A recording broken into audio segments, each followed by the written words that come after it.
So, I mean, you've got to give it to him there. Free rotor Volvo.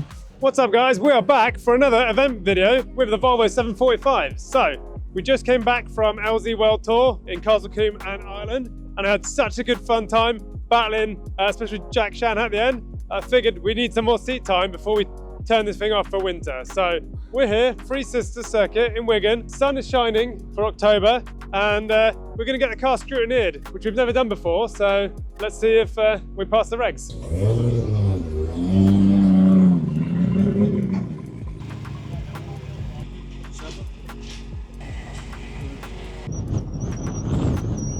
Right, so they've had a look over the car, and luckily, the only thing we forgot to do was put some stickers on to say which one was the fire extinguisher and which one was the kill switch on the back, on the outside of the car. So kindly, Stefan Stefanov had some spare, so we're going to put them on and then we go drifting. I always wonder why they put E. Shouldn't it be better just have like a picture of fire? That'd be more obvious. And everyone's like, oh, which one is it? Fire and electricity. Can't get it wrong then, can you?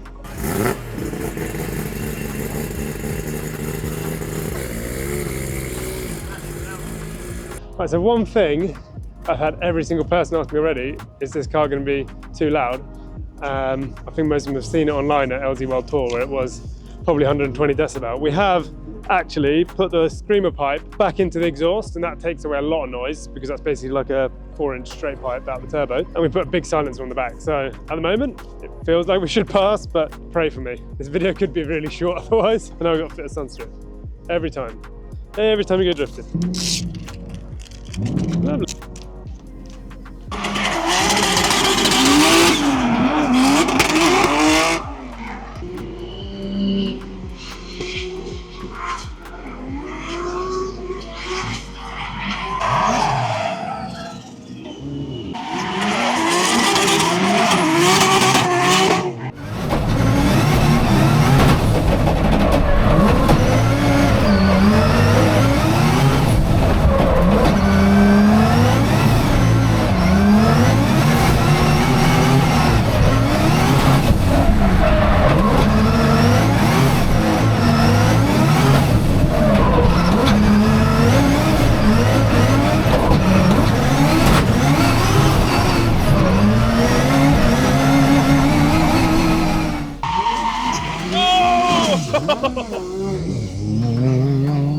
What a difference it makes to have decent tyres.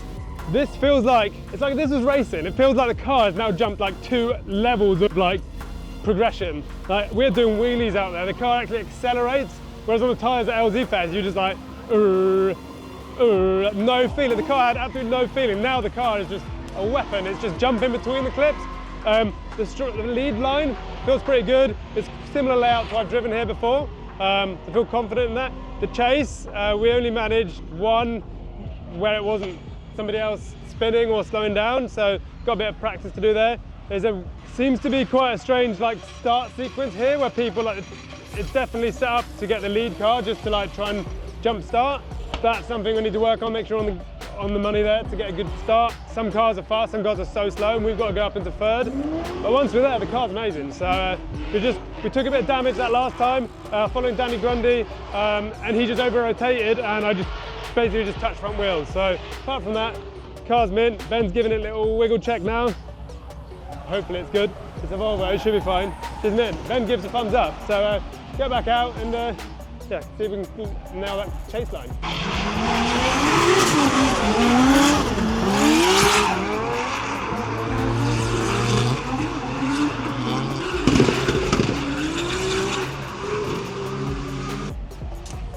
Do any of them look wet? Yeah, okay, that'll do. Right, so that was a little bit scary. Turns out one of the unions had come loose, so it'd been slowly leaking out brake fluid for the handbrake. Came into transition in the lead, and the back didn't lock up, and luckily Martin didn't plough into the back of me because I straightened. But yeah, we fixed that now, so fingers crossed that's the only drama, and we can keep practicing.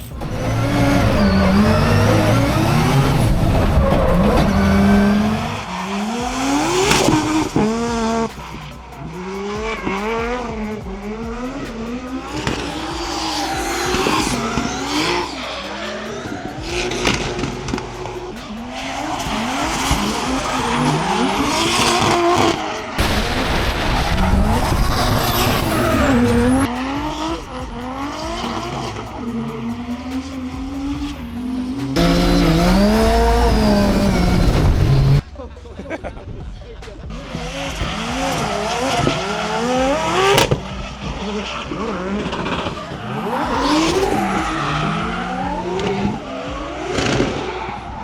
works. She's mint. That for better airflow.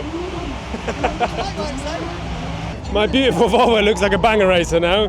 There's so much dirt dropping going on. It seems like where people are going off, they're then dragging shit onto the part which is supposed to be like the qualifying line. So it seems like if you get the line right, it just turns into ice. I'm not even sure if Sonax will clean that. Hose pipe, anyone? Right, I think we might be pushing our boundaries, but Sonax waterless wash is actually amazing for stuff like this. Maybe not gonna touch the wheel with it, but we can definitely get the front looking. Don't want to look like a banger racer. This is drifting. Sorry, Chris, we're not following procedure.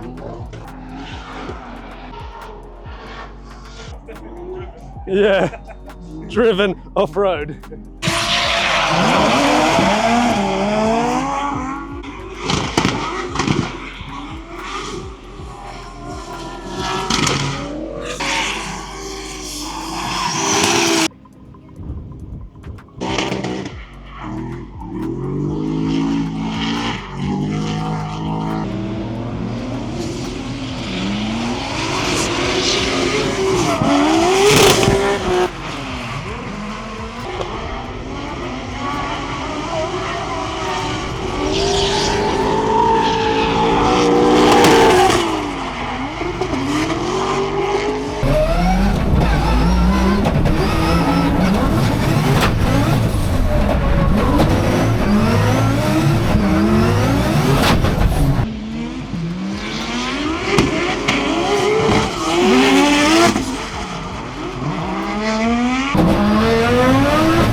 Had quite a good practice. It's been pretty inconsistent because there's lots of big puddles on the outside of the track and people are going off and dragging mud onto like the main qualifying line. So apart from that, the car's been going pretty well. We've been a bit unlucky in chasing, people spinning in front of us, so that's a bit annoying. And then the exhaust came off. One of the V-bands decided they didn't want to be holding the exhaust together anymore, so I'm going to fix that, and then I guess it's qualifying. They're doing something called a track invasion, which I have no idea what that is. We'll get the car fixed and see what happens. Well, it's terrible. Right, so what's happened is the nut that was on the V-band has cross-threaded itself, decided it didn't want to grip anymore, so we don't have a spare one, but we've got some spare nuts that we can pack it so we can get past the threaded bit. I found a new nut. Maybe two of those and then that.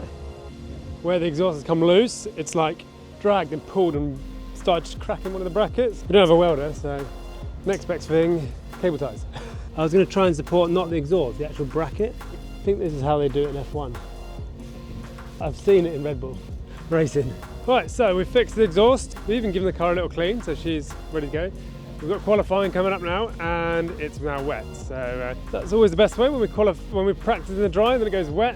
Now I have no idea what the track's going to be like. They do things a little bit different here in qualifying as well at Drift League. I think you can kind of like come as you please, it seems, not rather than going in a straight order. So it could be an advantage of waiting until it's dry, but then it might be patchy. So I think we're just going to go out and try crack on and get it done straight away. And I think there's 36 cars. I would assume some might have broken, so I assume we're going to qualify, but who knows? We'll see. We'll try our best.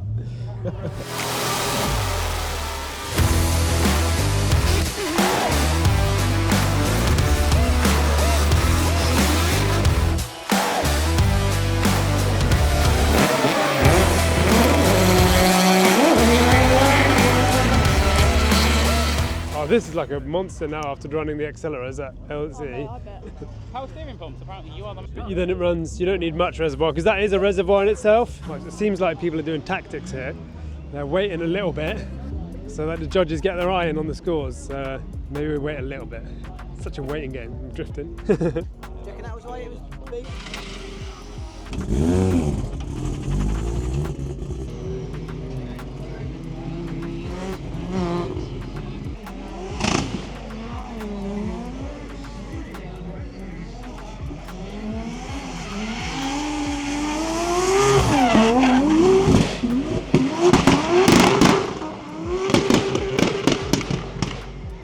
Mr. Axel Hildebrand here in the 3-rotor Volvo, really swinging that. Wow, listen to the limiter on that 20B engine there as Axel flies through, blocking the back wheels up with those beautiful VSKF wheels on the back, flying through into Luna Bend now, really planting his saying he's getting competition from now. He's got a car that can fly flying down through the road, limiting about 200 speed, tons of angle across the line. What a run there from Axel.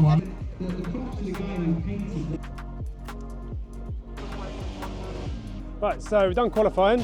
It was very patchy and we did one run, which is pretty decent. I think we got like a 71, I dirt dropped a bit, so it probably would have been in the 80s, which would have been nice. They then pulled us in for noise, so we had to come back in, put another silencer on, and then basically told me to stay off the rev limiter, which is very hard on the rotaries. So went back out again, second run, did feel better. It was pretty much dry line that time, so we got, I think we improved our score slightly. We qualified 16th.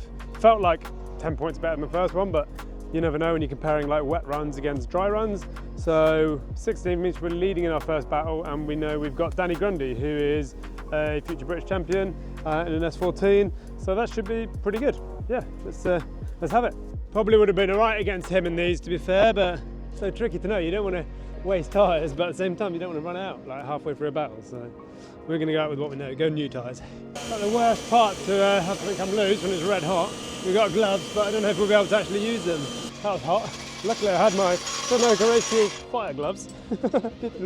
Quick bit of advertising. I say, just when that hit through on the limiter, like you probably hit the limiter like with style, but my word, the bag's going around, it's like, oh, we're going to get some troubles People here. in Wigan, I think there's some kind of shooting going on. I say, it's the problem of being up north. You've got to worry about it. At least you've got tracks up north to make problems with. Right, we put you round to the gridding area. Are you good to go?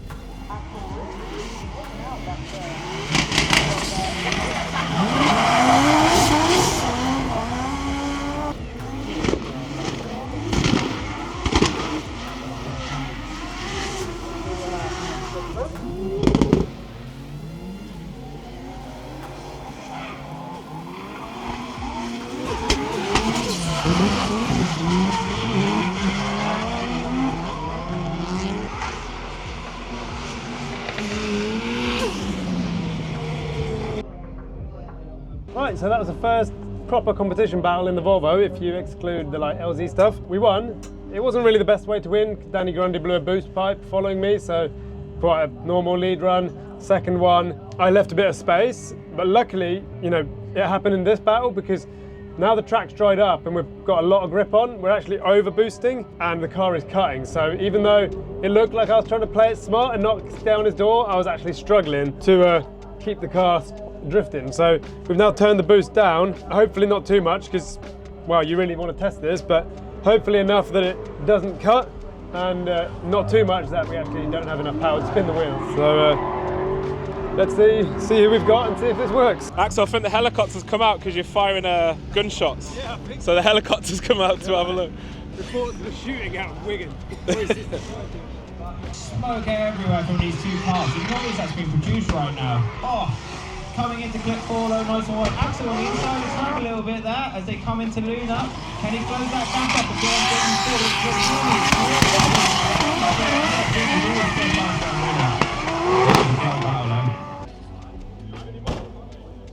Oh, super frustrating. I was hoping we'd fixed it on a laptop, but yeah, unfortunately not. It was just over boosting, and then the ECU was shutting down, so it was just like that, just jolting everywhere, like power coming in and out. So that was the kind of weird in the chase, and on the lead line, I tried doing it kind of like half throttle, so we didn't hit that much boost, but it was still doing it, and Jamie was all over me. Left a nice rubber line all around the works. So yeah, Jamie's a rocket, so he'll probably go on to win it, I reckon. I think he's in a good chance. Yeah, frustrating to get knocked out by electrical issues, but it is what it is, had fun. The car was awesome, so yeah, let's pack up and enjoy the rest of the event. Like, this is like a dream car for me. So getting brave. Always the dad card.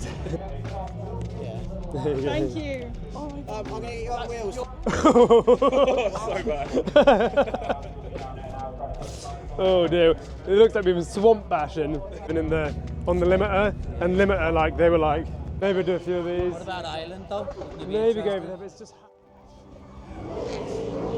Right, so that's all she wrote today, unfortunately, but that's why we're here. We're learning the new car. It's running really good when it's running right. So we spent 3 years battling stupid things like this with the Corvette.